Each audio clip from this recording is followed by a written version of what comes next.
विश्वं दर्पणदृश्यमाननगरी तुल्यन्निजान्तर्गतं पश्यन्नात्मनि मायया बहिरिवोद्भूतं यथा निद्रया यस्साक्षात्कुरुते प्रबोधसमये स्वात्मानमेवाद्वयं तस्मै श्रीगुरुमूर्तये नमः इदं श्रीदक्षिणामूर्तये बीजस्यान्तरिवाङ्कुरो जगदिदं प्राङ्निर्विकल्पं पुनः मायाकल्पितदेशकालकलना वैचित्रचित्रीकृतं मायावीव विजृम्भयत्यपि महायोगी वयस्वेच्छया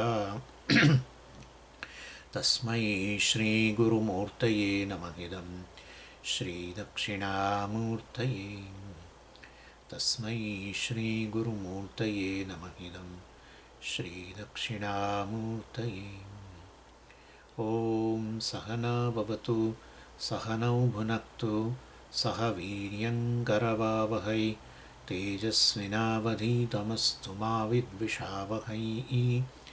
ॐ शान्तिः शान्तिः शान्तिः। सदाशिवसमारम्भां शङ्कराचार्यमध्यमाम् अस्मदाचार्यपर्यन्तां वन्दे गुरुपरम्पराम्। ઓમ પંચદશીમાં આ 14મા અધ્યાયનો 16મો શ્લોક. યસ્ય નાહંકૃતો ભાવઃ બુદ્ધિર્યસ્ય ન લિપ્યતે હત્વાપિ સ ઇમાન લોકાન ન હન્તિ ન નિબધ્યતે. એટલે વિદ્યાનંદ પ્રકરણ જે છે એની અંદર વિદ્યા છેવટે આ જ્ઞાનથી કેવી રીતે આનંદ પ્રાપ્ત થાય છે એ આનંદની 4 અવસ્થા બતાવી. દુઃખ ભાવ, કામ્ય વિષયની પ્રાપ્તિ, કૃતકૃત્યતાની લાગણી અને પ્રાપ્ય જીવનમાં પ્રાપ્ત કરવા જેવું હતું એ પ્રાપ્ત કરી લીધું એ આનંદ. આ રીતે 4 અવસ્થા બતાવી. એમાંથી આપેલો દુઃખ અભાવની ચર્ચા ચાલી રહી છે.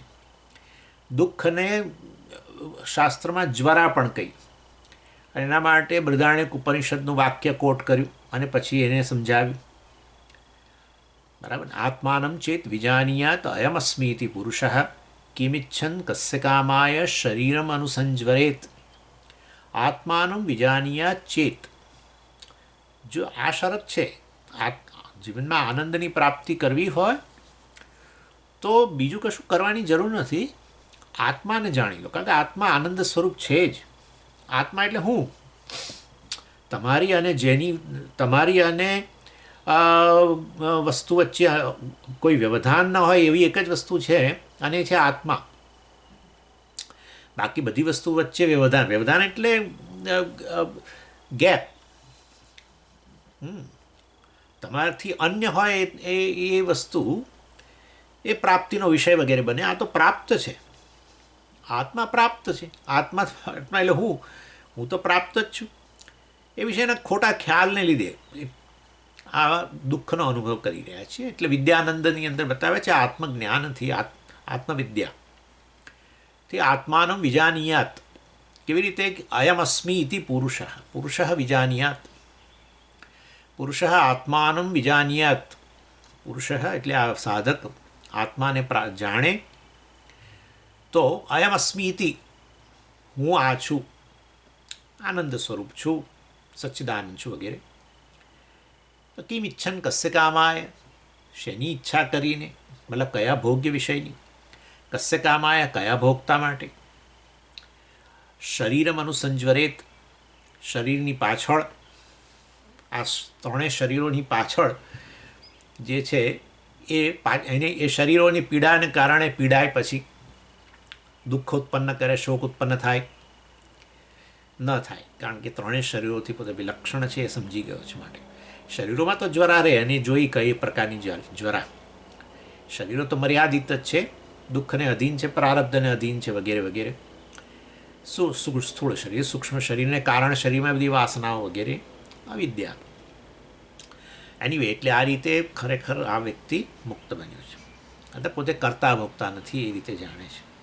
યસ્ય નાહ એટલે એમાં પાછું આ જે આચાર્ય છે કોટ કરે છે, યસ્ય નાહં કૃતો ભાવ. વાસ્તવમાં જેણે અહંકાર સાથે તાદાત્મ્ય હવે છોડી દીધું છે. અહંકાર તો અંતઃકરણ છે, તો બુદ્ધિ યસ્ય ન લિપ્યતે, તો પછી એની બુદ્ધિ લેપાયમાન, દુઃખથી લેપાયમાન થતી નથી. હત્વાપી સૈમાન લોકાન ન હંતી ન નિબધ્યતે. મેં તમને બતાવ્યું કેવી રીતે આ અહંકાર જે છે કર્તૃત્વ ભોક્તૃત્વથી રહિત છે. મુખ્ય પ્રશ્ન જ આ છે જીવનમાં, કરતા ભોગતા. કોઈક કશું કરે છે, હું એનો ભોગ બનું છું, અને મારાથી કશું થાય છે એની મને પછી સતત અપરાધની લાગણી રહે છે. મેં આ વળી કેમ ના કર્યું, મેં વળી કેમ કર્યું, ફલાણું ઠીકું. કેવી રીતે મુક્ત થાવ? ગમે એટલું બહાર હોય તમારી પાસે, પણ આ અંદર ચાલ્યા કરતું હોય તો ક્યાંથી મુક્ત થાવ? પોતાને કરતા ભોગતા માનો, પછી આ જગતની કોઈ વસ્તુ તમને સુખી ના કરી શકે. કોઈ વસ્તુ સુખી ના કરી શકે. ભલું લાવો ને જે કરવું એ કરો, જે વસ્તુ લાવીને જેને છોડવું એ છોડો, જે કરવું એ કરો. કર્તૃત્વ ભોક્તૃત્વનો ખ્યાલ આપણામાં હોય ત્યાં સુધી સંસારમાંથી, આ જ્વરામાંથી મુક્ત ન થવાય, શોકમાંથી મુક્ત ન થવાય. એટલે આ રીતે અહીંયા કર્તૃત્વ ભોક્તૃત્વ વાસ્તવ મિથ્યા છે. અહંકાર કરતા છે બરાબર છે, પણ અહંકાર હું નથી ને. અહંકાર મારે કારણે શોભાયમાન છે, ઈગો મારે કારણે છે. તો એ બધું મેં તમને બતાવ્યું. તો આ કે ક્રિયા ક્યાં છે, તેના અધિષ્ઠાન છે શરીર, કરતા બેઠેલો છે અહંકાર અંદર, અને કર્તાને કર્મ કરવા માટે જ્ઞાનેન્દ્રિયો કર્મેન્દ્રિયો વગેરે છે. અને કર્મેન્દ્રિયો જ્ઞાનેન્દ્રિયો હા, પરંતુ ક્રિયાશક્તિ વગેરે તો જોઈએ. ક્રિયાશક્તિ જ્ઞાનશક્તિવાળો છે, એ કર્મ માટે જરૂરી છે. અને છેવટે ઈશ્વર ઈચ્છા, ઈશ્વરનો અનુગ્રહ જોઈએ, બરાબર ને. આ બધું કામ કરી શકે એના માટે ઈશ્વરનો અનુગ્રહ જોઈએ. મારા સંકલ્પથી ક્યાં ચાલે છે? હું તો બહુ ઈચ્છુક મારી આંખો જેવી 20 વર્ષે હતી એવી ને એવી અત્યારે હોય, મારા કાન જેવા હોવા, જેવા પહેલાં યુવાવસ્થામાં હતા એવા જ હોવા જોઈએ, પણ નથી. મારા ભૂખ તરસ આ એકદમ જો બધી જ વસ્તુઓ ક્ષીણ થઈ રહી છે. શરીરમાં પણ આપણી એવી શક્તિઓ નથી, બરાબર ને. એટલે આપણા સંકલ્પથી કઈ આ બધી શક્તિઓ વગેરે નથી. આપણા સંકલ્પથી આ જ્ઞાનેન્દ્રિયો કર્મેન્દ્રિયો વગેરે અંતઃકરણ વગેરે ચાલતું નથી. હું તો ઈચ્છુક મારામાં સ્મૃતિ એવી ને એવી હોવી જોઈએ, શાર્પ હોવી જોઈએ, બધું જ મને બરાબર યાદ હોવું નથી. અર્થાત આ બધા પાછળ ઈશ્વરનો અનુગ્રહ છે ને. આ બધું ઈશ્વરનો અનુગ્રહ એટલે આ બધા કોઈક ને કોઈક નિયમોથી કામ કરે છે ને. કુદરતી નિયમો છે બધા, એ જ ઈશ્વર. કેમ કુદરતી નિયમો? ઈશ્વર તો નિયામક કહેવાય. પણ નિયામક ને નિયમ એક જ વસ્તુ છે. નિયામક અને નિયમનો ભેદ ક્યાં છે? ઉપાદાન કારણ અને નિમિત્ત કારણનો ભેદ ક્યાં છે? હા, આ તો વેદનો સિદ્ધાંત છે. આ તો આપણું પ્રદાન છે આ જગતને. હા, આનાથી અન્ય ખ્યાલ ઈશ્વર વિશેનો હોય તો બહુ મોટો ડાઉટ. જગતનો નિયામક હોય ને પછી ક્યાંક બેઠેલો હોય તો કેટલા પ્રશ્નો છે. જગતનો નિયામક તો હોય તો આવો મોટો નિયામક ને એણે મારા જીવનમાં આવી તકલીફ ઊભી કરી, હું આટલો એને ભજું ને એણે આવી તકલીફ ઊભી કરી. અને પાછું બેઠો ત્યાં એ તો પાછો આનંદ, તમે કહો છો એ તો આનંદ સ્વરૂપ છે. એટલે આવું મારા જીવનમાં દુઃખ આવે એ જોઈને આનંદ થાય છે. વૈષમ્ય નૈર્ઘૃણ્ય દોષ આવે, વિષમતા અને નૈર્ઘૃણ્ય એટલે ક્રૂરતા. ઈશ્વર ક્રૂર જણાય, વિષમતા પણ જણાય. કારણ કે કોઈકને જન્મથી કેન્સર છે, કોઈકને ફલાણું છે, અને કોઈક અંબાણી પરિવારમાં જન્મે છે. અર્થાત કહેવાનો આશય કે આ બધું છે ને કારણે પછી એ તો બેઠો છે ઉપર ને આ રીતે બધાને આ બધાનું નિયમન કરે છે. કોઈકને અહીંયા મોકલે છે, કોઈકને અહીંયા જન્મ આપે છે. પણ પેલાને કેમ આવો જન્મ આપ્યો? બસ એ તો મારા મનની મરજી. તો પછી આવી વિષમતા, તો રાગ દ્વેષવાળો થઈ ગયો. એટલે ઈશ્વરને જગતથી ભિન્ન માન્યો તો તકલીફના પાર નથી. એટલે આ બીજા બધા ધર્મોની અંદર બહુ મુશ્કેલીઓ છે ખૂબ. વૈદિક સનાતન ધર્મનું આ મુખ્ય પ્રદાન છે વેદનું. અને એ કંઈ નિયામક અને નિયમ કે નિયમ્ય એક જ વસ્તુ છે. આ જગત જ ઈશ્વર છે. પછી ક્યાં પ્રશ્ન રહ્યો? જગત ઈશ્વર હોય તો હવે તમે હું મારાથી ઈશ્વર ભિન્ન હોય અને એ નિયામક હોય ને હું નિયમ્ય હોઉં, અને પછી મારા જીવનમાં દુઃખ વગેરે આવતું હોય તો હું એને જરૂર ફરિયાદ કરી શકું, ભાઈ તું શા માટે, હું તો તને રોજ ભજું છું, તું મને કેમ આ તકલીફ આપે છે? પરંતુ નિયમ્ય અને નિયામક બધું એ જ હોય. તો પછી એનો અર્થ એવો થયો કે અહીંયા પણ જે છે બધું એ ઈશ્વર જ છે, અર્થાત અહીંયા જે નિયમો છે એ બધા પણ ઈશ્વર જ છે. તો આ બધું ઈશ્વરની કૃપાથી ચાલી રહ્યું છે. એટલે કર્મ કરવા માટેના 5 ફેક્ટર બતાવ્યા હતા. એમાંથી અહમવૃત્તિ, અહંકાર કરતા છે. અહમવૃત્તિ જે છે તો જડ છે. જડ કોઈ દિવસ કરતા ના હોય, કારણ કે જે કરતા હોય એની પાસે તો પસંદગી હોય. કરવું ન કરવું, અન્ય રીતે કરવું, બધી પસંદગી હોય. હવે પસંદગી હોવા માટે ચેતન હોવું જરૂરી છે. જડ વસ્તુ કેવી રીતે પસંદગી કરે? એને એ પસંદગી કરે સ્વામીજી. એને ઊભા આમ રહેવું કે આમ રહેવું કે આમ રહેવું, એ જાતે પસંદગી કરે છે. અને જડને કેવી પસંદગી હોય જ નહીં. એની પાછળ ચેતન જે છે એને પસંદગી છે. ચેતન પસંદગી કરે એને અહીંયા રાખવું કે નીચે મૂકવું કે આમ ઉછાળવું, બરાબર છે. એટલે કરતા અહંકાર, અહમવૃત્તિ જો એ કરતા હોય તો પછી એ ચેતન હોવું જરૂરી છે. પણ એ તો મન છે, મન તો જડ છે. હા, તો પછી એમાં આપણો ચૈતન્ય આત્મા છે એ કરતા ગણી દો, પણ એ તો એ અકર્તા છે. ચૈતન્યથી અન્ય કશું છે જ નહીં. કરતા હોવા માટે તો પછી જોઈએ ને, અધિષ્ઠાન જોઈએ. કહ્યું ને, શરીર જોઈએ. ક્યાં બેસીને કર્મ કરો છો? ઘરમાં બેસીને. ક્યાં બેસીને કામ કરો છો? ઓફિસમાં બેસીને. ક્યાં બેસીને તમે અત્યારે કામ કરો છો? આ એક સંસ્થા છે એમાં આવીને કામ કરો છો, વગેરે વગેરે. અર્થાત કોઈક અધિષ્ઠાન જોઈએ. હા, આત્માનું વળી અધિષ્ઠાન શું? આત્મા બધાનું અધિષ્ઠાન છે. એટલે આત્મા ચૈતન્ય તો અકર્તા જ છે. કરતા માટે ક્રિયાશક્તિ વગેરે જોઈએ, જ્ઞાન કર્મેન્દ્રિયો જોઈએ, જ્ઞાનેન્દ્રિયો જોઈએ. કર્મ કરો એના પહેલાં કર્મનું જ્ઞાન હોવું જોઈએ. એ કર્મથી શું પ્રાપ્ત થાય, કર્મફળનું જ્ઞાન હોવું જોઈએ. ઈચ્છા હોવી જોઈએ, ઈચ્છા માટે પાછું મન જોઈએ. તો આ બધાથી તો રહી જ છે કે આત્માથી ને કશું જ નથી. આવા કોઈ સમજી ગયા? એટલે આ રીતે વાસ્તવની અંદર અંતઃકરણ અહમવૃત્તિ જડ છે એ કરતા ન હોય, ચૈતન્ય અકર્તા હોય. એટલે અહમવૃત્તિ અકર્તા, અકર્તા એટલે કરતા નહીં, અને ચૈતન્ય અકર્તા. તો પછી આ અહંકારને કરતા કેવી રીતે કહો છો? અહમ એટલે કહ્યું કે આ અહમવૃત્તિ જે છે અંતઃકરણની અંદર આત્મા જે સર્વવ્યાપી છે એ અહીંયા સર્વત્ર અભિવ્યક્ત થયેલો છે, પરંતુ અહીંયા બુદ્ધિવૃત્તિમાં એ સ્પષ્ટ રીતે અભિવ્યક્ત થયો, ચેતન ચિદાભાસ રૂપે અભિવ્યક્ત થયો. જેવી રીતે દર્પણમાં સૂર્ય પર થાય છે. સૂર્યનો પ્રકાશ આખી પૃથ્વી પર છે. બધી જ વસ્તુઓ સૂર્યપ્રકાશમાં જ સ્નાન કરી રહી છે. એનાથી જ એને જ વ્યાપ્ત છે સૂર્યનો પ્રકાશ, બધી જ વસ્તુ. પરંતુ દર્પણને પણ વ્યાપ્ત છે, પરંતુ દર્પણમાં પાછો અભિવ્યક્ત પણ થાય છે. એવી રીતે અહીંયા અભિવ્યક્ત થયો.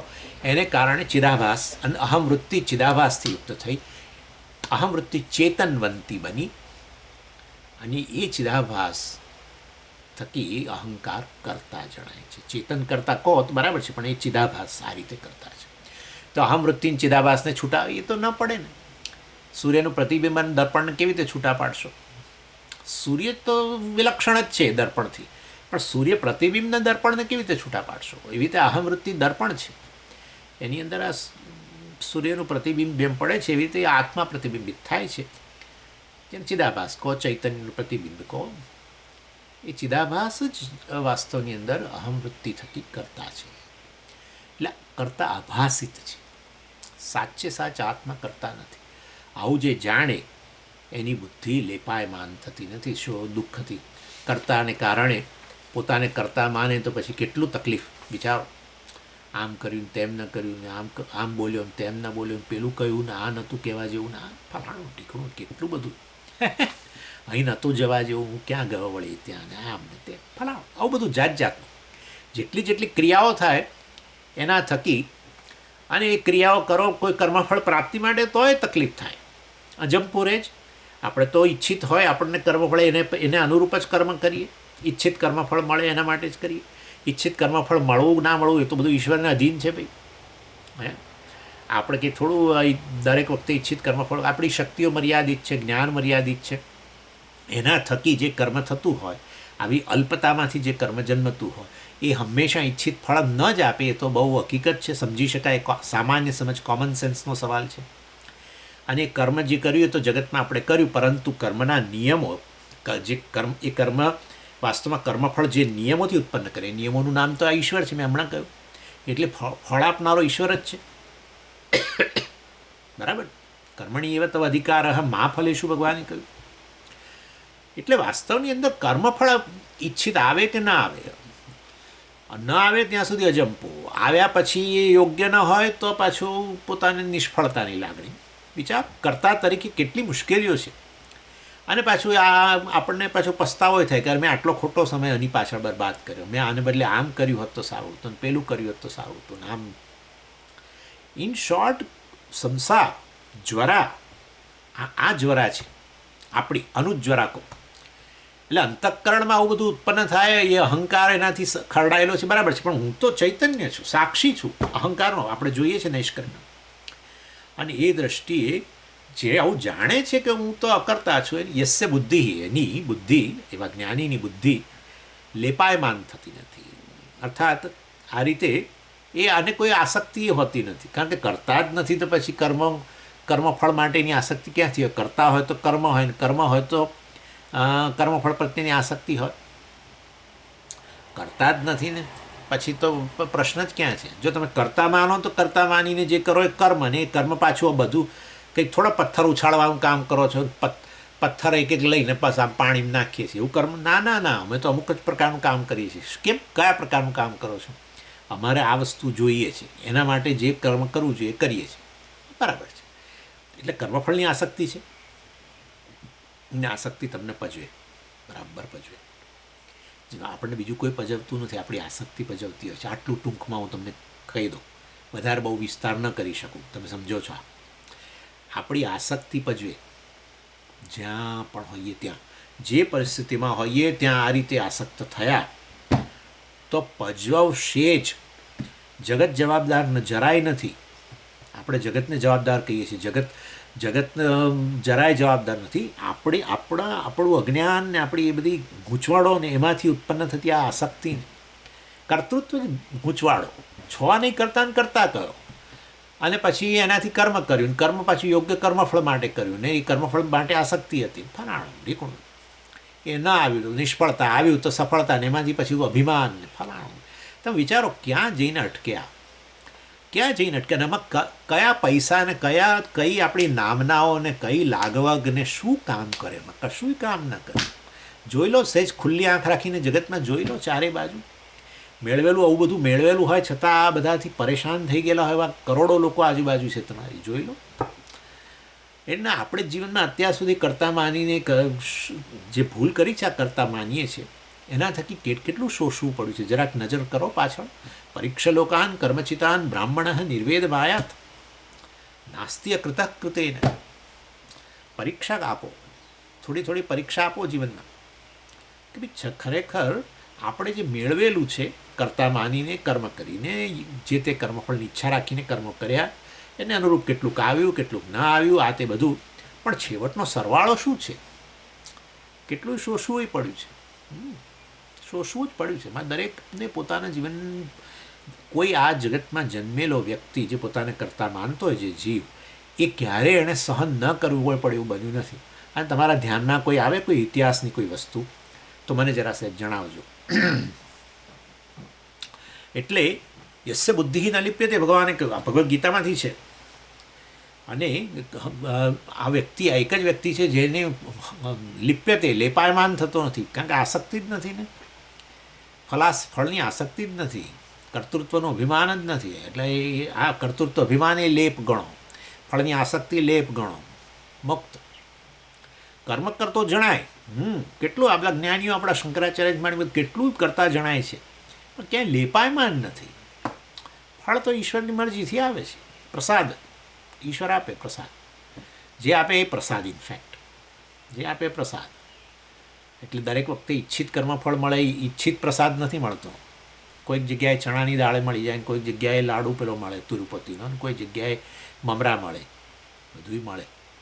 પ્રસાદ મળ્યો એને આપણે આમ જ કરીએ, મારા માથા પર. પરિસ્થિતિ જે આપે છે ભગવાન, એમાં આપણો વિકાસ કેવી રીતે થાય એવી બુદ્ધિ જેની છે. રાગદ્વેષ હોય તો પેલી આ પરિસ્થિતિ આવી, ઈચ્છિત આવી છે, ચાલો ભોગવું, રાગની પૂર્તિ કરવું. અને ઈચ્છિત ન આવી તો નિષ્ફળ થઈને ખૂણામાં બેસી જવું. ના, જે પરિસ્થિતિ આવી છે એ ઈશ્વરે આપી છે, અને ઈશ્વર આપતો હોય મારા મા બાપ છે તો મને ઘડવા માટે જ આપે છે.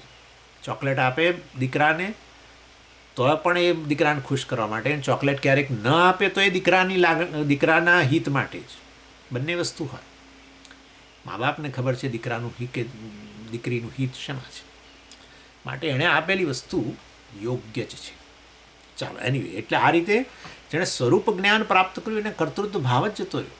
યસ્ય ના અહંકૃત ભાવ યસ્ય બુદ્ધિ ન લિપ્યતે હત્વાપી સ ઇમાન લોકાન. આ તો વધારે પણ જબરજસ્ત કહ્યું. હત્વાપી ઇમાન લોકાન, આ બધાનું હનન કરી નાખે, હણી નાખે. કારણ કે તો પેલું મહાભારતના યુદ્ધના સંદર્ભમાં છે ને, એટલે હનન કરી નાખે તો પણ વાસ્તવની અંદર કર્તૃત્વ નહીં હોવાને કારણે એ કશાથી એ પાપ, આટલાય પાપથી લેપાયમાન ન થાય. કે કર્તૃત્વ જ હોય તો પાપ થાય, કર્તૃત્વ જ નથી તો પછી વાસ્તવમાં આખા બધાને હણી નાખે તો એ પાપ. તો સ્વામી આ બહુ સારું. હવે તો આવી રીતે મને જે નડે છે ને એ બધાને હું આવી રીતે કહું, પછી મને પાપ નહીં લાગે. મને નડે છે એ શું બતાવે છે? તમને સાક્ષી રીતે નડે છે કે ભોગતાને રીતે દ્રષ્ટિએ નડે છે? હા, ભોગતો પોતાને માનવું તો પછી કંઈક વસ્તુ નડે છે, ભોગ્ય વસ્તુ દુઃખ ઉત્પન્ન કરે છે. એટલે એ સરળ નથી, આ સમજવાની વસ્તુ છે. આ તો ને આપણે ક્યાં કોઈને હનન કરવા જવું છે, હાથમાં તલવાર લઈને નીકળવાની તમારે જરૂર નથી. એ તો ક્ષત્રિયોને ભગવાને સોંપેલું છે કાર્ય. તમારે મારે આ બધું કરવાની જરૂર નથી. પરંતુ મહાભારતનો યુદ્ધનો સંદર્ભ છે એટલે ભગવાન કહે છે. કારણ કે અર્જુનને આવતું ને આ બધાને હનન કરનારો હું બની જઈશ, અરે આ બધા ગુરુઓનું હનન કરનારો હું, પોતાને કરતા માને છે.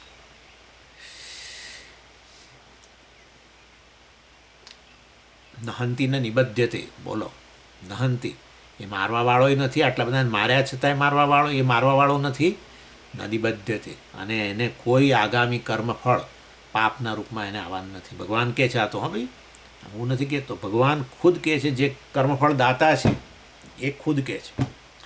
અને હવે ઋગ્વેદની કૌશિતકી ઉપનિષદની અંદર એ વિદ્વાનનું આજે અકર્તૃત્વ જે છે, અકર્તૃત્વ એ સમજાવે છે. માતા પિત્રોર્વધસ્તેયમ ભ્રૂણ હત્યાન્યદૃશમ ન મુક્તિમ નાશયેત પાપમ મુખકાંતિર્ન નશ્યતિ. કૌશિતકી ઉપનિષદમાં કહ્યું માતા વગેરેની, માતા પિત્રો વધસ્થેયમ ભ્રૂણ હત્યા અન્યદ ઈદૃશમ. માતા વગેરેની હત્યા કરે તો આ વિદ્વાનને સહેજ પણ ગ્લાની કે પાપ ઉત્પન્ન થતું નથી. કોણે કર્યું તો આવું કર્યું હતું? પરશુરામે પોતાના માને મારી નાખ્યા. એટલે આવું વિદ્વાન હતા એ તો. એટલે કોઈ આવી રીતે કોઈ પિતાને હનન કરે. સ્તેયમ, માતા પિત્રોર્વધ, પિત્રો હોય એટલે પિતાનો વધ. પછી સ્તેયમ, કોઈકનું ધન ચોરી લે. આ બધા પ્રસિદ્ધ પાપ છે. આ બધાને તો આ બધા જે છે ને બહુ પેલા કેવા મોટા પાપ આપણે જેને કહીએ, હા, જેના થકી આતતાઈ શબ્દ ભગવાને પેલો અર્જુને વાપર્યો. આતતાઈ પહેલા અધ્યાયમાં. આતતાઈ એટલે જે આવા 5 પ્રકારના પાપ કરે, અન્યનું ધન હણી લે ને પછી અન્યની સ્ત્રીનું હરણ કરે ને ફલાણું ઢીકણું ને બધું. એટલે એ દ્રષ્ટિએ પેલા કૌરવો બધા 5 પ્રકારના પૂરેપૂરા પાપી હતા. એટલે ભગવાન અર્જુન આવું કેટલું અર્જુનનો વિચાર કરો, કેટલો મોહ, શોકમાંથી કેવી એની બુદ્ધિ બ્લન્ટ થઈ ગઈ. શોક ઉત્પન્ન થાય, આવું જ થાય. કશું કરવા માટે તમે સક્ષમ જ ન હોય. આમ તો અન્ય પરિસ્થિતિઓમાં લોકોને ચારે બાજુ જઈને આપણે એડવાઇસ આપી આવીએ. લોકો કે હા બહુ સરસ એડવાઇસ આપી, હા એમણે, પણ પોતે શોકમાં હોય ત્યારે બીજાઓ પાસે ઈચ્છે, કશું કરવા માટે સક્ષમ જ ના હોય, કંઈ જ ના કરી શકે. એની બુદ્ધિ બિલકુલ બ્લન્ટ થઈ ગઈ, મોહિત કહેવાય. અર્જુનની એ સ્થિતિ છે. અને કહે છે કે આ આતતાઈઓ, જેના માટે એવું કહેવાય છે કે આવો આતતાઈ તમને રસ્તામાં મળી જાય ક્ષત્રિય માટે, તો ક્ષત્રિય ત્યાં ને ત્યાં એનો વધ કરી દેવો જોઈએ. એને એલર્ટ પણ નહીં આપવાનું કે જો ચાલ હવે આપણે યુદ્ધ કરીએ ને કશું જ નહીં. એને જોતાની સાથે મારી નાખવો જોઈએ. ક્ષત્રિય એનો ધર્મ છે કે આવા પ્રકારના પાપની વૃદ્ધિ, આટલા પાપ કરનારાને એ રીતે પાપની વૃદ્ધિ સમાજમાં કરનારાને જીવિત જ ન રખાય. જેમ આપણે અત્યારે આતંકવાદીઓ માટે આપણે છે ને એ પ્રકાર, આતંકવાદીઓને એ પ્રકારની એવું ન અપાય કે હા એમને માફી આપીએ ને આમ થયું. કારણ કે એના મનની અંદર હિંસાથી અન્ય કશું છે જ નહીં, આખો હિંસામય બની ગયેલો છે. તો એવી વ્યક્તિ સમાજમાં બહુ મોટું નુકસાન કરે. એક જ વ્યક્તિ હજારોને મારી શકે અને નિર્દોષોને મારે, તો એના કરતાં એને જ મારી નાખવું જોઈએ. અને એમાં કોઈ સજા થતી જ નથી, કોર્ટ પણ નથી કરતી. એટલે એવી વસ્તુ છે. એટલે વાસ્તવની અંદર હા એટલું ખરું કે ગમે તે રસ્તે ચાલનારો મારી નાખે એવું નહીં. પોલીસ કે મિલિટરીવાળા કે જે પણ જેને સોંપવામાં આવ્યું છે કે ભાઈ સમાજની સુરક્ષા વગેરે, એને ક્ષત્રિય કહેવાય. એવા લોકોને એમને લાયસન્સ, હથિયાર આ તે બધું આપવામાં આવ્યું છે. એ લોકોનું આ કાર્ય છે, ઇનફેક્ટ એમનો ધર્મ છે. આ તો એમનો ધર્મ, કારણ કે હજારોની જિંદગી બચાવે છે લોકો. અને બીજું બધું નુકસાન પણ પુષ્કળ થતું હોય છે, તમે જાણો છો. હોસ્પિટલોમાં બોમ્બ નાખે ને તમે વિચારો કેવા પ્રકારનું માનસ હશે એ લોકો. હોસ્પિટલોમાં, બહાર તો ઠીક, પણ હોસ્પિટલમાં જ્યાં લોકો માદા છે, કેટલું બિચારા સબડી રહ્યા છે, જે બિલકુલ અત્યંત અશક્ત છે, કશે જઈ દોડીએ ના શકે કશે, એવા લોકોને મારી નાખે. એટલે આવા લોકોને પછી જીવિત ન રખાય, જીવતા જ ન રખાય બિલકુલ. એટલે જે પેલું કહે છે ને, શૂટ, જ્યાં જુઓ ત્યાં શૂટ કરી લો. અને આપણે કરીએ છીએ બોર્ડર પર ને બધું ચાલતું હોય છે, દેખાય એની સાથે જ. એનીવે, એટલે આ રીતે વાસ્તવની અંદર વિદ્વાન જે છે એ આ માતાને મારી નાખે, પિતાને મારી નાખે, કોઈનું ધન ચોરી લે, અને ભ્રૂણ હત્યા, ગર્ભમાં હોય અને એની હત્યા, હે ને, ગર્ભપાત વગેરે બહુ મોટું પાપ ગણાય છે. ગર્ભપાત એ આ બધા આટલા મોટા મોટા પાપ કરનારા જે છે, અન્ય દીદૃશપ કે બીજા આવા કોઈ પાપ કર્યા હોય, કોણે? વિદ્વાને. ન મુક્તિમ નાશયેત પાપમ. તો એમાંથી કંઈ પાપ ઉત્પન્ન થઈને એની મુક્તિ, એનો મોક્ષનું હનન કરી નાખે, એનું જ્ઞાનને નષ્ટ કરી નાખે, એ વસ્તુ ન રહે. મુખ કાંતિ ન નશ્યતી, અને મુખની કાંતિ પણ ન બદલાય. સામાન્ય રીતે આપણે જે કર્મ કરીએ ને એના પ્રકારે મન પર, આપણા ચહેરા પર ભાવ આવી જતા હોય છે. આપણે અત્યંત ક્રોધમાં હોઈએ ત્યારે કે આપણે બહુ જ તેજોમય ને, એટલે આમ ચહેરો એકદમ શાંત ને પ્રસન્ન ને તેજોમય, તેજસ્વી ને એવું ના હોય. આપણામાં કંઈક સખત પેલી શું છે ને કે ઈર્ષા વગેરે ઉત્પન્ન થઈ હોય, કે અભિમાનની લાગણી હોય, કે કોઈક વસ્તુની અત્યંત આપણે વિરહ થઈ રહ્યો હોય, બરાબર, આ બધી વસ્તુઓ ચાલતી હોય મનમાં, ત્યારે કે તમારું મુખ એકદમ શાંત ને તેજસ્વી ને આવું ના હોય. જ્યારે આ વિદ્વાને આવા કર્મો કર્યા છતાંય મુખકાંતિ ન નશ્યતી, કારણ કે વાસ્તવમાં એ પોતાને કરતાં માનતો જ નથી. એટલે જ્ઞાન દ્વારા જે અજ્ઞાન નષ્ટ થઈ ગયું પછી એ અજ્ઞાન નષ્ટ થયા પછી, એટલે કે કર્તૃત્વનો જ બાદ થઈ ગયો, તો હવે એના માટે કર્મો જ બધા નાશ પામી ગયા છે. સંચિત કર્મો જતા રહ્યા છે, આગામી હવે રહેતા નથી, કારણ કે પોતે કરતા નથી. પ્રારબ્ધ તો આ શરીર થકી ભોગવાય છે, બરાબર છે. અને મેં પોતે ભોગવનાર છે એવું તો છે જ નહીં. ભોગવનાર તો અહંકાર જ હોય, ભોગતા. એટલે આ રીતે પોતે તો સાક્ષી છે, જાણે છે. એટલે શુભ કર્મથી અંતઃકરણ શુદ્ધ થયું એ તો ઠીક, પરંતુ શુદ્ધ અંતઃકરણથી પ્રાપ્ત જ્ઞાનથી પછી એકવાર અશુભ કર્મો એને હટાવે એવું ન બની શકે. અજ્ઞાન એકવાર નાશ પામે પછી પાછું ફરી આવે નહીં. અજ્ઞાન નાશ પામીને અજ્ઞાન પાછું આવું, અર્થાત પાછું પોતાને ફરી કરતા માની લેવું, એવું બની જ નહીં. કારણ કે હકીકત જે હોય એને કેવી રીતે બદલાય? એકવાર હકીકત તમે જાણી લીધી. હવે હું જાણી લઉં કે હું દસમો જ છું, બરાબર. નહોતો જાણતો સાંજ સુધી તકલીફ હતી, શોધાશોધ કરતો હતો, નવમો માનીને પોતાની, અને એમાંથી શોક વગેરે જન્મેલો, અને ઘણું રડવાનું ને આમ તે બધું જન્મેલું. કદાચ કોઈકને ગુસ્સામાં કંઈક કહીએ દીધું હોય કે તમારા લીધે મારે આ બધું થયું, પેલાનો ખોવાઈ ગયા, મારે શું જવાબ આપવો, કદાચ એવું મારામારી થઈ ગયું, સમજો કદાચ. પણ જાણ્યું કે હું દસમો છું એકવાર, પછી હવે ફરી અશુભ કર્મો આવે જ નહીં.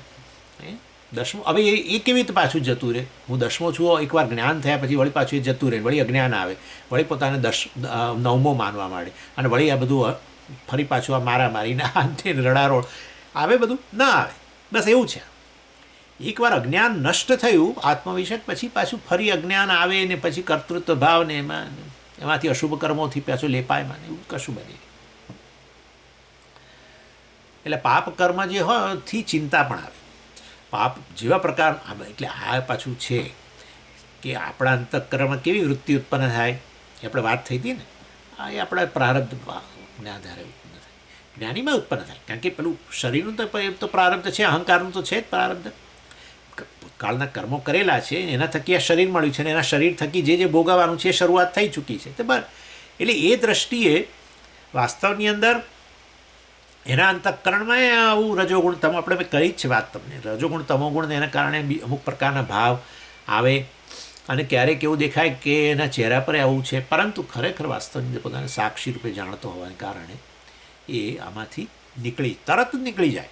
તરત જ વસ્તુ મિથ્યા જાણ્યા પછી ટકે જ નહીં. વસ્તુ સત્ય માનો તો એ તમે ઈચ્છો તો પણ જાય નહીં, એવું છે. એકવાર આપણે અંતઃકરણમાં કોઈ વૃત્તિ જન્મીને આપણને થાય કે એ મને બહુ અસર કરે છે, અને અંતઃકરણની વૃત્તિનો હું સાક્ષી છું અને એ સત્ય છે, અને વાસ્તવમાં અંતઃકરણની વૃત્તિ તો મને આશ્રિત છે, મારા થકી ભાષે છે, મારામાં એનું અસ્તિત્વ છે ને એ તો અવરજવર કરનારી છે, મિથ્યા છે. આવું ન ખબર હોય તો વૃત્તિ અંતઃકરણમાં જે જન્મે એટલી આપણને સત્ય લાગે, ઠોસ લાગે, કે જાણે કે આપણે એનાથી દબાઈ ગયા એવું, તો એ જાય જ નહીં, પછી એ જાય જ નહીં. અને આપણે જેમ ડરીએ એમ ડરાવે આપણને, એવું છે. જેમ આપણે એનાથી ડરીએ એવી વૃત્તિ વધારે ડરાવે.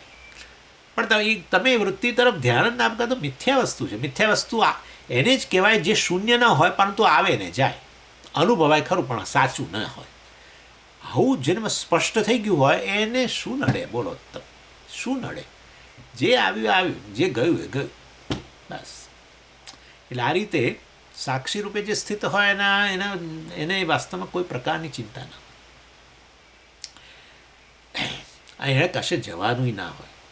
અરે હવે તો આ છોડીને જવું પડશે, કેટલા હવે રહ્યો સમય આપણો, આ બધું છોડીને જવું પડશે, આ શરીરે છોડવું પડશે, આ બધા મારા મિત્રો, સગા સંબંધીઓ, આ બધું મારી આટલી સંપત્તિ, ફલાણું ઢીકણું, આ બધું મારે છોડીને જવું પડશે. એ કશે ન જવાનું. છાંદોગ્યમાં કહ્યું કે અત્રૈવ પ્રાણાહ સમવનીયંતે. કારણ કે એ તો સાક્ષી એટલે જ સર્વવ્યાપી વસ્તુ ક્યાં જાય? આકાશ જશે ક્યાં? કોઈ વસ્તુ ક્યાં જાય? જ્યાં ન હોય ત્યાં જઈ શકે. જેમ કે અત્યારે ન્યૂ જર્સીમાં હું નથી તો હું ન્યૂ જર્સી જઈ શકું, અથવા ન્યૂ જર્સીમાં હોઉં ને અહીંયા આશ્રમમાં ન હોઉં તો હું ન્યૂ જર્સીથી આશ્રમ જઈ શકું. પરંતુ હું સર્વવ્યાપી ચૈતન્ય છું, વસ્તુ સમજાઈ ગઈ, બ્રહ્મ છું, સાક્ષી. તો પછી વાસ્તવની અંદર એ ક્યાં જવાનું? અને પછી આ પ્રાણ જે છે વાસ્તવમાં મિથ્યા છે, અને એને કારણે એના પ્રાણ તો અહીંયા જ સમાઈ જાય છે. અત્રૈવ સમવનીયંતે, અર્થાત એનું સૂક્ષ્મ શરીર જે છે એ વાસ્તવમાં ક્યાંય ગતિ કરતું નથી, અર્થાત નવો જન્મ એને મળતો નથી. એ કેવું છે ઉપનિષદને, વિદેહ મુક્તિ. એટલે એનું સૂક્ષ્મ શરીર અન્ય જગ્યાએ જતું જ નથી, કારણ કે કોઈ હવે નવું સંચિત નથી રહ્યું જેમાંથી પ્રારબ્ધ થકી એને વળી કોઈ નવું શરીર મેળવવાનું હોય ને ત્યાં એને જવાનું હોય, નવો જન્મ ને ફલાણું. અત્રૈવ, અહીંયા જ એના પ્રાણ લય પામી જાય છે. સૂક્ષ્મ શરીર જે છે એનું આ દેહ પ્રારબ્ધ પૂરું થતાની સાથે જ આ સૂક્ષ્મ શરીર વાસ્તવમાં સૂક્ષ્મ મહાભૂતો મળી જાય છે, સ્થૂળ શરીર સ્થૂળ મહાભૂતો મળી જાય છે. અજ્ઞાન તો કારણ શરીર તો જર્જરિત જ થઈ ગયું છે, અજ્ઞાન જતું રહ્યું, વાસનાઓ સંચિત કર્મો બળી ગયા. તો હવે અને પણ સ્વામીજી બળી ગયા એટલે શું થયું? એને કોઈ એના જે કર્મો જે છે એણે પોતે ક્લેમ ના કર્યો, તો હવે એ કર્મ પણ સ્વામીજી કર્મો એના બળી જતા હોય તો એનો અર્થ એવો થયો કર્મએ કર્મફળ આપ્યા વગર એ બધા નાશ પામ્યા. તો તમારો નિયમ ખોટો ઠર્યો. તમે કહેતા હતા કે કર્મ તો કર્મફળ આપીને જ નાશ પામે, બરાબર જ છે. પરંતુ એણે પોતાના કર્મો છે એવો ક્લેમ ન કર્યો, પોતે કરતા ભોગતા નથી, માટે એને ક્લેમ છોડી દીધો કર્મ પરનો, કમાણી પરનો. જૂની કમાણી સંચિત કર, તો એ બધી કમાણી ક્યાં જાય?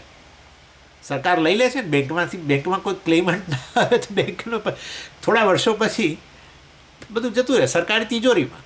એવું છે અહીંયા સમષ્ટિ કર્મો, જીવોના સમષ્ટિ કર્મો છે જેમાંથી જગત આવે જ છે, અને જીવનના વ્યષ્ટિ કર્મોમાંથી શરીર મળતા હોય છે. પરંતુ હવે આ વ્યક્તિને તો સંચિત કર્મ પોતાની કમાણી નથી, કોઈ ક્લેમન્ટ જ નથી રહ્યો, માટે એના ખાતામાં જે છે બધું સમષ્ટિ ગવર્મેન્ટમાં જતું રહ્યું.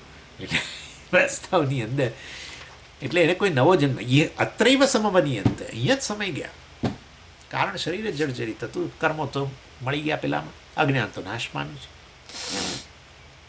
વાસનાઓ મિથ્યા છે. એટલે કર્મ ને વાસનાઓ વાસ્તવની અંદર સમષ્ટિમાં મળી ગયા. એટલે આ રીતે આ લોક કે પરલોક બંનેમાં દુઃખ જ્ઞાનીને હોતું નથી. અહીંયા સિદ્ધ કર્યું. શું સિદ્ધ કર્યું? પહેલી વસ્તુ, વિદ્યાનંદનો પહેલો પાઠ શું? દુઃખનો અભાવ. જે આપણે શરૂ કર્યું લગભગ ચોથા શ્લોકથી, તે અહીંયા પૂરું થયું. 4 થી 17 દુઃખનો અભાવ. ચાલો હવે બીજું શું? કામનાની આપતી, કામ્ય વિષયની પ્રાપ્તિ, કામાપ્તિ આપણે જેને કહ્યું હતું. આ ત્રીજા શ્લોકમાં બધું આવેલું. દુઃખ ભાવ, કામાપ્તિ, હિ કૃતકૃત્યતા, પ્રાપ્ત, પ્રાપ્ય, આનંદની 4 અવસ્થા જેવી. કયો ક્ષણો આનંદ? વિદ્યાનંદ, આત્માનું જ્ઞાન પ્રાપ્ત કરે અને જે પ્રાપ્ત થાય આનંદ, એ આ પ્રકાર. દુઃખનો અભાવ તો થઈ જ ગયો, એ બતાવ્યો આ રીતે. આ લોકનું કોઈ દુઃખ નહીં, પરલોકનું નહીં, જન્મ જ નથી તો પછી ક્યાં ફરી તો. ચાલો હવે 18મા શ્લોકમાં એ કામાપ્તિથી શરૂઆત કરે છે. દુઃખાભાવવત એવ અસ્ય સર્વકામાપ્તિરીરિતા સર્વાન કામાન સાવાપ્ત્વા ह्यमृत्यो भवदित्यतः. દુઃખભાવવત એવ અસ્ય જ્ઞાનીનઃ. આ જ્ઞાનીને જેમ પેલો દુઃખના અભાવની મેં વાત કરી, એવી ને એવી રીતે વેદ કહે છે એને બધી કામનાઓ, અર્થાત વિદ્વાનને જેમ કોઈ દુઃખ રહેતું નથી એવું જે વેદે કહ્યું ને, શરીરમ અનુસંજ્વરેત, શરીરને પીડા અને કે જ્વરાને અનુરૂપે હવે એનામાં જ્વરા રહેતી નથી, જેના જ્ઞાન પ્રાપ્ત કર્યું એ બતાવી દીધું વેદે, બૃહદારણ્યક ઉપનિષદે, કે આ દુઃખનો અભાવ એને હોતો નથી. એવી ને એવી રીતે જ વેદ પાછું બતાવે છે સર્વ કામાપ્તિ ઈરિતા. ઈરિતા એટલે કહેવાય છે. કોના દ્વારા? શ્રુતિ દ્વારા. શ્રુતિ દ્વારા આ જ્ઞાની માટે કામ્ય વિષયની પ્રાપ્તિ વિશે પણ વાત કરવામાં આવી છે. દુઃખના અભાવની જેમ જ દુઃખ અભાવવત, દુઃખના અભાવની જેમ શાસ્ત્રે વાત કરી છે, એવી રીતે અસ્ય જ્ઞાનીનઃ, આ જ્ઞાની માટે આ કામનાની આપતીની પણ વાત કરી છે. સર્વાન કામાન અસૌ આપત્વા. આ કંઈક ખ્યાલ આવે છે ને? આવું કંઈક સાંભળેલું લાગે છે ને? સર્વાન કામાન પ્રાપ્નુત. હા, ક્યાં? તૈત્તિરીય ઉપનિષદની અંદર આવી ગયું પહેલાં. એટલે ત્યાં કહ્યું સત્યમ જ્ઞાનમ અનંતમ બ્રહ્મ યો વેદ નિહિતમ ગુહાયામ પરમે વ્યોમન સર્વાન કામાન સમશ્નુત ઇતિ. સર્વાન કામાન સમશ્નુતે, સર્વ કામ્ય વિષયોની જેને પ્રાપ્તિ થઈ ચૂકી છે એવું આવ્યું હતું ને, જેને આ પ્રકારનું જ્ઞાન, આ બ્રહ્મ સત્યમ જ્ઞાનમ અનંતમ, અનંતમ બ્રહ્મ વેદ જાણે છે. ક્યાં જાણે છે? અહીંયા બુદ્ધિરૂપી ગુફામાં જાણે છે. અરે અનંત વસ્તુ અહીંયા જાણે છે. હા, બુદ્ધિ ગુફામાં પેલો અહમ પ્રગટ થઈ રહ્યો છે, એ અહંકાર વાસ્તવમાં બ્રહ્મ છે. હા, એ તો બ્રહ્માને પોતાના સ્વરૂપને જ્ઞાન હોવાને કારણે પોતાના અહંકાર ક્લેમ કરતો હતો, કર્તા ક્લેમ કરતો હતો. અરે બધું બ્રહ્મ છે, અહંકારે બ્રહ્મ છે. માટે વાસ્તવની અંદર પોતે તો અકર્તા ભોગતા છે, અહંકાર તો ખાલી કર્તૃત્વનો આભાસ જ છે વગેરે. એનીવે, એટલે આ રીતે બધી કામનાઓ, સર્વાન કામાન અસૌ, આ બધી જ વસ્તુઓ ઐતરેય ઉપનિષદમાં આવ્યું. આ વસ્તુઓ કે બધી કામનાઓ પૂરી કરીને અમૃતત્વની પ્રાપ્તિ કરે છે વગેરે. હિ અમૃત અભવત ઇત્યતઃ. એટલે ઐતરેય ઉપનિષદનું વાક્ય પણ ગણી શકો. ત્યાં પણ આવું છે કે સર્વ કામનાઓને પૂરી કરીને એ અમૃત સ્વરૂપ થઈ જાય છે, મૃત્યુમાંથી મુક્ત થઈ જાય છે, અર્થાત મોક્ષ પ્રાપ્ત કરે છે. એ વસ્તુ ઉપર ઐતરેય ઉપનિષદમાં પણ આવે છે. અને તૈત્તિરીયનું તો મેં તમને હમણાં જ કહ્યું. એટલે જ્ઞાનીને કામાપ્તિનું ફળ પણ છે, કામ્ય વિષયની પ્રાપ્તિનું ફળ છે. એટલે આત્માની કામના કરી, બોલો કેવું છે આ? સંસારી વિષયોની કામના કરે તો બિચારો કામના કરતો જ રહે. હા, તમે જો જગત વિષયની કામના કરી તો કામનાઓનો ક્યારેય અંત નહીં આવે, અને કામનાનો અંત ના આવે ત્યાં સુધી શાંતિ ન પ્રાપ્ત થાય. કામ્ય વિષય પ્રાપ્ત થાય ત્યારે જ શાંત બને છે. હા, એટલે આ બધું ગણી લેવાનું. એટલે પેલું શાંતમ શિવમ અદ્વૈતમ ચતુર્થમ મન્યંતે સ આત્મા સ વિજ્ઞેય. જુઓ, માંડુક્યની અંદર કહ્યું કે એણે એવી શાંતિ પ્રાપ્ત કરી છે કે હવે એની મનની અંદર પ્રારબ્ધને અનુસાર બધું ઉથલ પાથલ થાય છે. તો પણ એ હમણાં જ કહ્યું ને, મુખ કાંતિ ન નશ્યતિ. એના મુખની કાંતિ જ બદલાતી નથી, એના મુખની કમનીયતા જતી જ નથી. શાંતિ એ હંમેશ, કારણ કે પેલી અશાંતિનો પ્રકાશક પોતે શાંત છે, એ જાણી લીધું છે. મનની શાંતિનો પ્રકાશક ને મનની અશાંતિનો પ્રકાશક, કે હું સદાય સાયલન્ટ છું. શાંતમ શિવમ અદ્વૈતમ ચતુર્થમ મન્યંતે સ આત્મા સ વિજ્ઞેય. એટલે વાસ્તવની અંદર આ આત્માની કામના કરો તો બધી કામનાઓ પૂર્ત થઈ જાય, અને જો વિષયોની કામના કરો તો કામનાઓનો અંત જ ના આવે.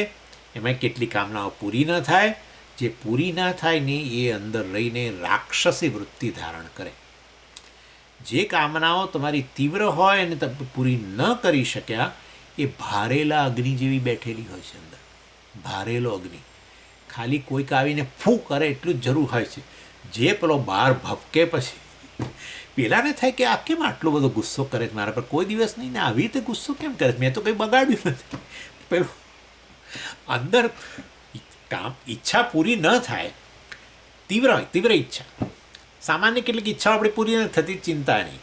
પરવાલા તાપેલમાં કે પરવાલા આજે 11 છે આને બદલે આ મળશે, પેલું નહીં, હા દાળ ભાત નહીં મળે, આજે ખીચડી જ મળશે. કંઈ વાત ઠીક, ખીચડી નહીં મળે આજે તમારે ખાલી કાતરી ખાઈ લેવી પડશે, કંઈ વાંધો નહીં. આવું હોય તો હં, પણ ના ના મારે તમારે જે કરવું કોઈ ભૂખ્યા રહેવું તો રહો. તમારે એક દિવસ નહીં યાદ નહીં, મારે તો જોઈએ દાળ ભાત રોટલી શાક જોઈએ જ જોઈએ. પાછા લોકો સ્વામીને ક્યાં કે સ્વામી મારે તો રોજ આ જોઈએ જોઈએ ને જોઈએ જ, ન મળે તો હું તો બેચેન થઈ જાઉં, આખો દિવસ બેચેન રહું. કેમ તો કે આજે દાળ ભાત. એ ઇન શોર્ટ હવે આ ક્યાં આમાં ક્યાં સંસારમાંથી મુક્તિ વિચારો તમે. એક આટલી નાની વસ્તુમાં આપણી કેટલી પરતંત્રતા, તો ભાઈ મુક્તિની ક્યાં વાત રહી. પણ એની કહેવાનો આશય એવો છે એ ભારેલો અગ્નિ બધી અંતઃકરણમાં જે વૃત્તિઓ ઉત્પન્ન થાય છે ને તમને જે નથી ગમતી, તમે જેને હટાવવા માગો છો, એ બધી પેલી અતૃપ્ત કામનાઓ છે. બધી ક્રોધ ઈર્ષા લોભ બધામાં પેલી અતૃપ્ત કામનાઓ છે.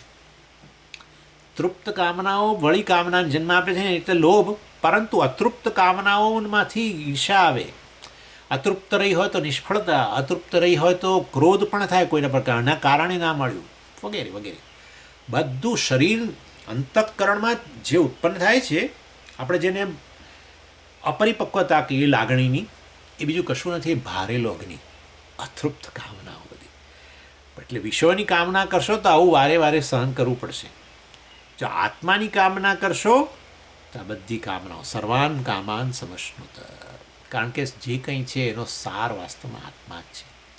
જે કોઈ વ્યક્તિ, જે કોઈ જીવ, જે કોઈ પરિસ્થિતિ અંદર જે કોઈ વિષયોના ઉપભોગથી જે આનંદનો અનુભવ કરે છે, એ આનંદ કે પૂર્ણતા એ જ હું છું. આવી વસ્તુ જેને સ્પષ્ટ થઈ ગઈ છે એને બધું જ પ્રાપ્ત થઈ ગયું. એવું નથી કે હવે એને કોઈ રસ નથી. સમજી આવું થઈ જાય તો કોઈ રસ ના રહે, કશું જ નહીં. રસનો વિષય ભોગવવા છતાંય રસના વિષય પર પરતંત્ર ના હોય એવું તમે ઈચ્છો જ છો, એનું નામ જ મુક્તિ છે. એનું નામ જ મુક્તિ છે, અને આ મુક્તિ જ જોઈએ છે આપણે. એનીવે, એટલે બધી કામનાઓની પૂર્તિ માટે અહીંયા ઋગ્વેદનું પ્રમાણ આપ્યું, ઐતરેય ઉપનિષદનું પ્રમાણ આપ્યું કામનાની આપતી માટે. અને હવે એ સામવેદમાંથી હવે દૃષ્ટાંત આપે છે કે જો આ વિદ્વાનની બધી કામનાઓ કેવી રીતે પૂરી થઈ જાય છે. જક્ષન ક્રીડન રતિમ પ્રાપ્ત સ્ત્રીભિર્યાનૈસ્તથેતરૈઃ શરીરમ ન સ્મરેત પ્રાણ કર્મણા જીવયેદમું. એટલે છાંદોગ્ય ઉપનિષદની અંદર કહ્યું, પરમ જ્યોતિરૂપ સંપદ્ય સ્વેન રૂપેણ અભિનિષ્પદ્યતે સહ ઉત્તમ પુરુષ સહ તત્ર પર્યેતિ જક્ષન ક્રીડન રમમાણ સ્ત્રીભિર્વા યાનૈર્વા જ્ઞાતિર્ભિર્વા ન ઉપજન સ્મરમ ઇદમ શરીરમ. 8મા અધ્યાયના 12મા ખંડમાં 3જો મંત્ર છે, જેમાં વિદ્વાનનું વર્ણન છે કે એને કામ્ય વિષયની પ્રાપ્તિઓ બધી થઈ ગઈ છે. પરમ જ્યોતિ રૂપ સંપદ્ય, પરમ જ્યોતિ રૂપ પરમ જ્યોતિને પ્રાપ્ત કરી, અર્થાત પરમાત્માની પ્રાપ્તિ કરીને પોતાને બ્રહ્મરૂપે જાણીને આ સાધક જે છે, જ્ઞાની જે છે, રતિમ પ્રાપ્ત, એટલે એક તો પેલું અભિમાન, દેહાભિમાન છૂટી ગયું, બરાબર છે. એટલે દેહાભિમાન હોય તો તમે ઉત્તમ પુરુષ ના કહેવાઓ, દેહાભિમાન છૂટી ગયું હવે, અને કારણે તમે ઉત્તમ પુરુષ કહેવાઓ, પુરુષોત્તમ કે ઉત્તમ પુરુષ. અને ત્યારે એનું જીવન કેવું થઈ ગયું? આનંદમગ્ન બની ગયું. કારણ કે બધા લોકોને જુએ છે, વ્યવહાર કરે છે, પણ એના માટે આ શરીરમાં જાગ્રત અવસ્થામાં અધ્યાસ છે, પરંતુ વાસ્તવની અંદર એ તો કેવો છે? ખાલી એક દેખાવનો છે ને. એ તો કરવું જ પડે ને. જેમ કે જે તે વેશ પહેરીને જ પછી તમારે જે તે અભિનય થાય. વેશ પહેર્યા વગર તો અભિનય ન થાય ને. એટલે એ રીતે આ શરીર વગેરેનો જાણે કે વેશ પહેરીને પછી આ જાગ્રત કાળે જાગ્રત જગત સાથે વ્યવહાર કરે છે, પરંતુ એને ખબર છે કે આ મિથ્યા છે. પોતે જાગ્રત પુરુષ છે જ નહીં વાસ્તવ, પોતે તો સાક્ષી છે. અને એણે સાક્ષી જ આ શરીરમાં તાદાત્મ્ય અધ્યાસ કરીને આ જાગ્રત પુરુષનો રોલ લીધો છે, માટે એ પણ મિથ્યા છે. એટલે મિથ્યા એ જેવી પેલા આપણે હંમેશા ઉદાહરણ આપું છું એક્ટરનું, કે જેમ એ જે તે રોલ અદા કરે અને એમાં કેટલાય સંવાદો બોલે ને કેટલી બધી વસ્તુઓ કરે, પણ એના મનમાંથી આ વસ્તુ ન જાય કે હું અભિનેતા છું. એ જે સત્ય વસ્તુ છે, જે હકીકત છે, એ એનામાંથી જાય નહીં. એવું એ ભૂલાઈ ગયું એવું કદી બને નહીં. એ ભૂલી જાય તો પછી બહુ તકલીફ થઈ જાય ને. કારણ કે જે અભિનય કરે છે એ તો કહેવાય કે ભિખારીનો કરતો હોય, ફલાણાનો કરતો હોય, ઢીકણોનો કરતો હોય, પરંતુ વાસ્તવની અંદર એ ગમે તે અભિનય કરે, પરંતુ એને ખબર છે. એટલે આ રીતે વાસ્તવમાં જ્ઞાનીને પણ આવું જ છે. હું બ્રહ્મ છું એ વસ્તુમાં એ બધું સ્પષ્ટ થઈ ગયું હોવાને કારણે એ પોતાને કોઈ હવે જાગ્રત પુરુષ માની જ લે, એવું ન બને. એ જાણે છે કે આ જાગ્રત પુરુષનો તરીકે હું વ્યવહાર કરું છું, આવો વેશ લઈને. શરીર સાથેના તાદાત્મ્ય અધ્યાસ આ વેશ છે. ત્રણેય શરીરો સાથેનો તાદાત્મ્ય અધ્યાસથી, સૂક્ષ્મ સ્થૂળ સાથેના તાદાત્મ્ય અધ્યાસથી હું આ વ્યવહાર કરી રહ્યો છું. પરંતુ વ્યવહારનો પોતે કરતાય નથી, ભોગતા નથી, પોતે સાક્ષી છે. વસ્તુ એને સ્પષ્ટ છે. એટલે જે શરીર અભિમાની હોય, શરીર સાથે તાદાત્મ્ય અધ્યાસ હોય ને એ અધ્યાસની નિવૃત્તિ ન થઈ હોય, હું જ શરીર છું જે માનતો હોય એને શરીર અભિમાની કહેવાય. એ વ્યક્તિને તો આ જાગ્રત કાળે બહુ દુઃખ થાય છે, આપણે જાણીએ જ છીએ. એમાં કામના પૂર્તિ વગેરે પણ આવી ગયું ને. કામના પૂર્તિથી દુઃખ, બંને રીતે દુઃખ થાય. જુઓ, કામ્ય વિષયની પ્રાપ્તિ થાય તોય દુઃખ થાય, કામ્ય વિષયની પ્રાપ્તિ ન થાય તોય દુઃખ થાય. ઘણીવાર કામ્ય વસ્તુ મળી જાય ને પછી થાય કે અરે રે આ ક્યાં. ઘણા લોકો પેલું ઘણી વખતથી મકાન શોધતા હોય, બરાબર, મકાન શોધે ને પાછું અમુક જ એરિયામાં જોઈતું હોય, અને અમુક એરિયામાં શોધતા શોધતા વળી મળી ગયું ને લીધું ને બધું પતી ગયું, પૈસા આપ્યા, પછી થયું કરે રે આ અહીંયા આ જોયું નહીં, સમજ મેં બરાબર જોયું નહીં, આની આ મકાનની સિચ્યુએશન મેં બરાબર જોઈ નહીં. અહીંયા સામે ફલાણું છે અને અહીંયા આ બાજુ આ સામે આ બારીની સામે આ બધા આ બીજા લોકોનો પેલા એ આવી જાય છે, આમ છે તેમ છે, ફલાણું છે. ઘણીવાર પસ્તાતા હોય છે લોકો. ઘણીવાર આપણે મોબાઈલ જોઈતો હોય બહુ કે આ મોબાઈલ મળે તો સારું, પેલો આઈફોન મળી જાય તો સારું. આઈફોન મેળવ્યા પછી ખબર પડે કે આ જ આઈફોન કરતાં પણ સારું મોડેલ હવે એપલવાળાએ અડધી ભાવમાં વેચવાનું શરૂ કર્યું બીજે જ દાડાથી. એટલે આપણને તો એવું અંદરથી થાય કે ના પૂછો વાત. સારી નોકરી આપણે જો શોધતા હોઈએ, અમુક જ કંપનીમાં જોઈતી હોય નોકરી, અને આપણને કહેતા આ નોકરી છોડી દઈએ, પેલી જ સારી છે, અને આપણે ગમે તે રીતે લાગવગ લગાડીને ગમે તે રીતે પહોંચી ગયા અંદર, અને પહોંચી ગયાના 15 જ દિવસની અંદર ખબર પડી કે આ એના કરતાં ત્યાં સારું હતું. આવું થાય છે ને. એટલે આવું રખે માનતા કે કામનો વિષય મળે એટલે ઘણા લોકો બિચારા ના કહેવું જોઈએ, પણ આવું પણ બને છે કે લગ્ન કરે ને પછી ખબર પડે કે આ વ્યક્તિને હું બહુ ઈચ્છતો હતો મારા જીવનની અંદર, પણ આની સાથે લગ્ન ખોટા મેં કરી દીધા. આવું પણ બને છે.